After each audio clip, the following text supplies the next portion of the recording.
नमस्ते। पिछले क्लास में हम बरसते बादल के 2 पैराग्राफ्स का भाव के बारे में चर्चा किए थे। आज हम तीसरा पैराग्राफ में जाएंगे और उसके बारे में चर्चा करेंगे। पहले पैराग्राफ में बारिश कैसे बरसती है, सावन की बारिश, बिजली कैसे चमकती है, फिर लोग कैसे बादल कैसे गरजते हैं। इस सुंदर दृश्य को देखकर लोग किस तरह सपने देखते रहते हैं दिन में भी। फिर दूसरे पैराग्राफ में हम देखे थे कि बारिश के समय सुनाई देने वाली अलग-अलग ध्वनियाँ, मेंढक की, चातक की, मोर की, तो ऐसा अलग-अलग ध्वनियों का चित्रण भी हम देख चुके हैं। अब हम इस तीसरे पैराग्राफ में जाएंगे। चलिए, ये है तीसरा पैराग्राफ। पहले इसका वाचन करेंगे, फिर नए शब्दों में जाएंगे, फिर भाव में जाएंगे। पहले उस कविता का वाचन करेंगे। रिमझिम क्या कुछ कहते बूंदों के स्वर, रोम सिहर उठते छूते वे भीतर अंतर, धाराओं पर धाराएं झरती धरती पर, रज के कण कण में तृण तृण को पुलकावली भर। यह है तीसरा परिच्छेद। पहले इस नए शब्दों में जाएंगे, फिर भाव में जाएंगे।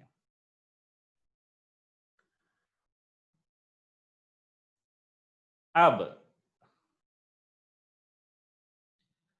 यह है पहला वाक्य। रिमझिम क्या कुछ कहते बूंदों के स्वर। इसमें स्वर, इस शब्द के बारे में थोड़ा बातचीत करेंगे। ये वाक्य देखिए एक बार। कोयल का मधुर स्वर सबको भाता है। भाना बोल तो पसंद आना। तो कोयल का मधुर स्वर सबको पसंद है। दूसरा वाक्य देखिए। पैसे पाते ही उनका स्वर बदल गया। यानी पैसे आते ही उसका बात करने का ढंग, उसके बात, उनकी बातों में फर्क आ गया। तो स्वर का मतलब है ध्वनि या आवाज। ठीक है, तो यह है स्वर शब्द का अर्थ। अब अगले में जाएंगे। रोम सिहर उठते छूते हुए भीतर अंतर। यहां पर पहला शब्द है रोम। यहां पर चित्र देखिए बच्चों। ये हाथ का चित्र है। चित्र के ऊपर ये छोटे छोटे बाल जो है ऐसे खड़े हुए, देखो, है ना। तो ये जो है उनको हम रोम कहते हैं। तो शरीर पर रहने वाला एक छोटे छोटे बाल, रोवा, उसको रोम कहते हैं। ये रोम रोम पुनरुक्ति शब्द है। रोम रोम में हिंदी में अक्सर प्रयोग करते हैं हम। रोम रोम में यानी सारे शरीर में। एक वाक्य प्रयोग भी देखिए। भगत सिंह के रोम रोम में देशभक्ति है। तो है रोम का अर्थ यह है। सिहर उठना, सिहर उठना या सिहरना दोनों भी एक ही है। तो सिहर उठना यानी, पहले एक चित्र देखिए। चित्र देखिए तो आपको अच्छी तरह मालूम हो जाएगा। यहां पर देखिए, सेम वही बाल, शरीर के हाथ के बाल कैसे खड़े हुए देखिए आप। ठीक है, ये भी देखिए यहां पर स्पष्ट है। यहां पर ठंड के कारण क्या हो गया, देखो बाल पूरे खड़े हो गए उसके। इसको बोलते हैं सिहरना या रोम सिहर उठना। ठीक है, तो अब सिहरना या सिहर उठना का अर्थ बनता है शीत या शीत मतलब ठंडा, या भय से कांप उठना, ठीक है, उसको सिहरना बोलते। रोम सिहर उठना यानी उस भय या ठंडापन से बाल खड़े हो जाना, उसको बोलते हैं रोम सिहर उठना। अगला शब्द है छूते। इसका अर्थ क्या है देखेंगे। यहां पर चित्र देखिए पहले। यहां पर माँ बाप के पांव छू रहे हैं ये बेटा और बेटी, यानी बच्चे माँ बाप के पांव छू रहे हैं, है ना, यानी छूना यानी स्पर्श करना, ठीक है। तो माँ बाप के पांव छूते ही आत्मविश्वास आता है, सही है ना। अगला शब्द भीतर। भीतर का अर्थ अब उसके बारे में चर्चा करेंगे। यहाँ पे चित्र देखिए बच्चों। ए बच्चा आ रहा बाहर से दरवाजा खोलकर। दरवाजा के बाहर पूरा प्रकाश है और अंदर अंधेरा, यानी घर के भीतर अंधेरा है। मतलब भीतर का अर्थ बना अभी अंदर, इनसाइड, भीतर बाहर, दो विलोम शब्द है। तो अगला है अंतर। अंतर का अर्थ है अंतःकरण, यानी हमारा मन या हमारा हृदय। कबीर बार बार ये अंतःकरण शब्द का प्रयोग करते हैं। अंतःकरण शुद्ध होना चाहिए, तभी भगवान हमें मिलता है। बाह्याडंबर को खंडन करते रहते। तो अंतःकरण यानी मन या हृदय। तो रोम सिहर उठते, छूते वे भीतर अंतर। तो रोम का अर्थ जान गए हम लोग, रोम सिहर उठना का अर्थ भी जान लिए हम लोग। छूना क्या है, भीतर क्या है, अंतर क्या है। अब फिर अगले शब्द, अगले वाक्य में जाएंगे। धाराओं पर धाराएं झरती धरती पर। धाराओं पर धाराएं, ये धाराएं शब्द है बहुवचन शब्द है। किस शब्द का? धारा शब्द का। धारा एक वचन है, धाराएं बहुवचन है। ये धाराओं पर, यह भी बहुवचनी है। किसका? धारा शब्द का। तो धारा शब्द का धाराएं धारों पर, दोनों भी बहुवचन के रूप ही है। फिर ऐसा फर्क क्यों आया? फर्क इसलिए आया क्योंकि यहां पर इस धारा शब्द के बाद कुछ कारक प्रत्यय नहीं है, पर इस धारा शब्द के बाद ए पर कारक शब्द है, इसलिए उसका बहुवचन रूप बदल गया। अब ये कारक चिन्ह आने से क्यों वचन बदल गया, इसके बारे में हम जब कारक पढ़ेंगे तब उसके बारे में चर्चा करेंगे। फिलहाल इतना अब याद रख लीजिए कि ये धाराओं पर और धाराएं दोनों भी धारा शब्द का ही बहुवचन रूप है।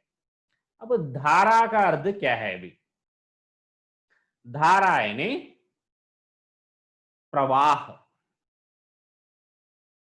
किसी का भी, दूध की धारा, पानी की धारा या रक्त की धारा, है ना। युद्ध भूमि में रक्त की धाराएं बहने लगी, ऐसा। तो तेल की धारा, पानी दे, यहां पर आपको सिर्फ आपकी इंफॉर्मेशन के लिए माला, मालाएं, सिर्फ धारा, धाराएं की तरह आपको अच्छी तरह समझ में आने के लिए हम और एक शब्द लिए अपने यहाँ पर। वाक्य प्रयोग, लोग मंत्री जी के गले में मालाओं पर मालाएं डालते गए, ऐसा। जिस तरह धाराओं पर धाराएं यहां पर झर रही है, तो ऐसा। अगला है झरना। ये झरना दो अर्थों में प्रयोग होता है, दो रूपों में, अर्थों में।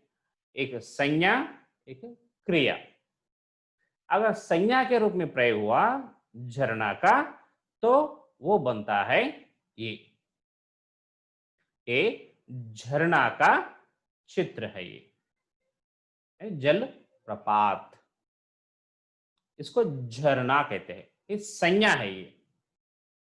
अगर हम इसी झरना शब्द को अगर हम क्रिया के रूप में प्रयोग करेंगे, तो क्रिया का रूप ये बनता है, ये क्रिया का रूप ही है। ये क्रिया का रूप एक बार दिखाऊंगा मैं आपको। ये देखिए, यहां पर पानी झर रहा है, या पानी की धाराएं झर रही है, तो नीचे गिरना जो है वो झरना है, वो गिरने क्रिया के रूप में है। देखो ध्यान दीजिए, एक क्रिया है। इसके पहले जो झरना जो बात किए थे हम लोग, वो संज्ञा था, ठीक है। तो ये है, अब उसके फिर शब्दार्थ लिख लीजिए आप। झरना यानी ऊंचे स्थान से गिरने वाला जल प्रवाह, वाटरफॉल को झरना बोलते हैं। क्रिया के रूप में जो है ऊंचे स्थान से लगातार गिरना, उसको बोलते हैं हम झरना। क्रिया के रूप में पानी झरता है, ऐसा। धरती का अर्थ तो आपको मालूम ही है, भूमि। अब जाएंगे अब हम अगले वाक्य में। रज के कण कण में पुलकावली, सॉरी, रज के कण कण में तृण तृण को पुलकावली भर। रज यानी धूल, मिट्टी की धूल, धूल मालूम है ना, धूल ऐसा, चूर चूर। कण कण ये पुनरुक्ति शब्द है। कण कण एक ही शब्द दो बार आता है, उसको बोलते हैं पुनरुक्ति। और कण का अर्थ बनता है बहुत छोटा सा कण, स्मॉल थिंग। फिर अगेन तृण तृण, तृण यानी घास, घास का तिनका। तो तृण तृण बोलता हर एक तृण, कण कण बोलता हर एक कण। ऐसा पुनरुक्ति में प्रयोग होने से यह अर्थ बनता है हर एक। उदाहरण के लिए, मैं घर घर ढूंढा, मतलब मैं हर एक घर ढूंढा, मैं ईच एंड एवरी बोलते ना, ऐसा। तो रज के कण कण में तृण तृण को पुलकावली भर। पुलकावली, ये पुलकावली यानी, इसके पहले हम लोग देखे थे शहर उठना। हम रोम कब शहर उठते हैं? जब हम डर के मारे या ठंडेपन में। यहां पर पुलकावली जो है बिल्कुल विपरीत है, यहां पर भी रोम खड़े होते हैं। कब? खुशी से, यानी प्रफुल्लित रोमावली। ये आवली जो है एक प्रत्यय है हिंदी में। कवितावली, दोहावली, गीतावली, दीपावली। आवली यानी पंक्ति, दीपावली दीपों की पंक्ति को दीपावली बोलते हैं। उसी तरह रोमावली यानी रोमों की पंक्ति, वही रोमावली है। पुलकावली यानी प्रफुल्लित रोमावली को पुलकावली कहते हैं, यानी खुशी से। ठीक, खुशी का एक, खुशी के अर्थ में प्रयोग हुआ यहां पर, ठीक है। तो यह है शब्दार्थ।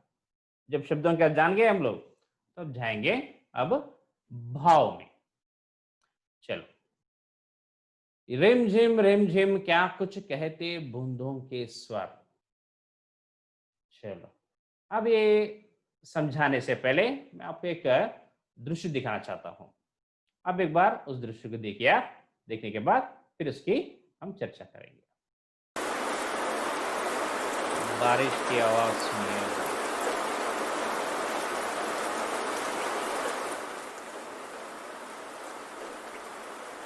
अच्छी तरह सुनिए।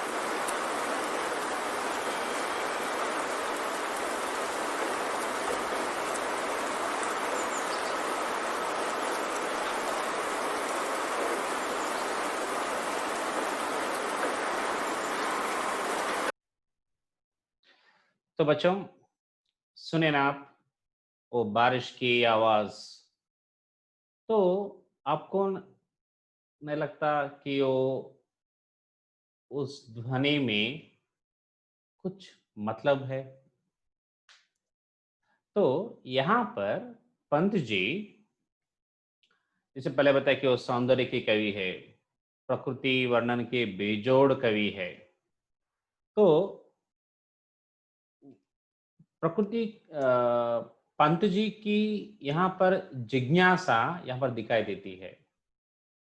वो कहते हैं कि इस आवाज में, बारिश की इस आवाज में, बूंदों की इस ध्वनि में कुछ, जरूर कुछ अर्थ है। वो निरर्थक नहीं है, सार्थक ध्वनिया है, उसमें कुछ मतलब है। बारिश हमसे कुछ कहना चाहती है। तो रिम झिम क्या कुछ कहते हैं बूंदों के स्वर, यानी बूंदों की इस स्वर में कुछ अर्थ है क्या? जरूर होना चाहिए, ये पंत जी की भावना है। आगे कहते हैं, रोम सिहर उठते छूते हुए भीतर अंतर। पंत जी की उसकी वर्णन देखिए उनका, कि बारिश जब होती है तो सिर्फ हम बाहर से ही नहीं भीगते हम लोग। पंत जी कहते हैं ये बारिश केवल बाहर ही नहीं, अंदर भी स्पर्श करता है, दिल को छूता है। दिल को छूते ही हम रोमांचित हो जाते हैं, खुश हो जाते हैं, सारा शरीर कांप उठता है खुशी में। रोम सिहर उठते छूते भी भीतर अंतर, अंदर के अंतर मन को छूने से हमारे रोम सिहर उठते हैं, हम बहुत मन बहुत खुश होता है। फिर धाराओं पर धाराएं झरती धरती पर, रज के कण कण में तृण तृण को पुलकावली भर। तो जब बारिश धाराओं पर धारा, यानी मूसलाधार बारिश बोलते हैं उसको, जब गिरती है तो सारी प्रकृति कैसे खिल उठती है, उसका वर्णन है यहाँ पर। मैं यहाँ पर एक छोटा सा दृश्य दिखाना चाहता हूँ, ये भी एक बार देख लीजिए आप। एक बार देखिए, अभी बारिश जो होती है तो कैसे रहती, देखिए क्या देखो, तो हर घास पत्ता पेड़ सब ऐसा लग रहा है जैसे खुशी में झूम उठते। देखो छोटे से छोटे तिनका भी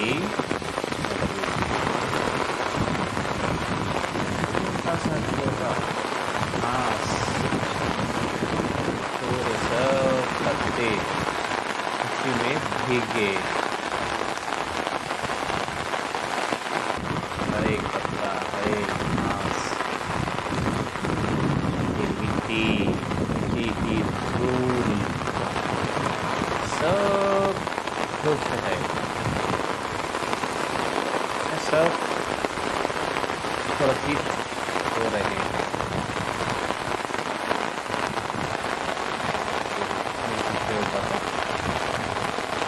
है ना, ये सारी प्रकृति पुलकित हो रही है। इसलिए कहते हैं, धाराओं पर धाराएं झरती धरती पर, रज के कण कण में तृण तृण को पुलकावली भर, खुशियां भर देती है। तो ये है भाव। तो बच्चों देखिए ना, रिम झिम क्या कुछ कहते बूंदों के स्वर, बूंदों के इस रिम झिम की आवाज में कुछ मतलब है, कुछ कह रहा है, कह रही है बूंद।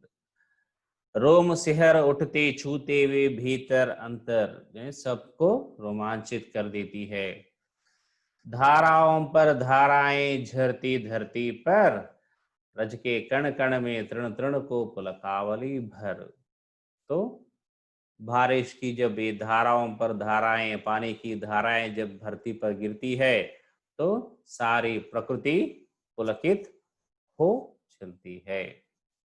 तो ये है बच्चों इस तीसरे परिचित का भावार्थ। फिर अगले क्लास में फिर चौथे पे जाएंगे। ठीक है, तो मैं समझता हूँ आपको ये समझ में आया होगा। ठीक है, नमस्कार।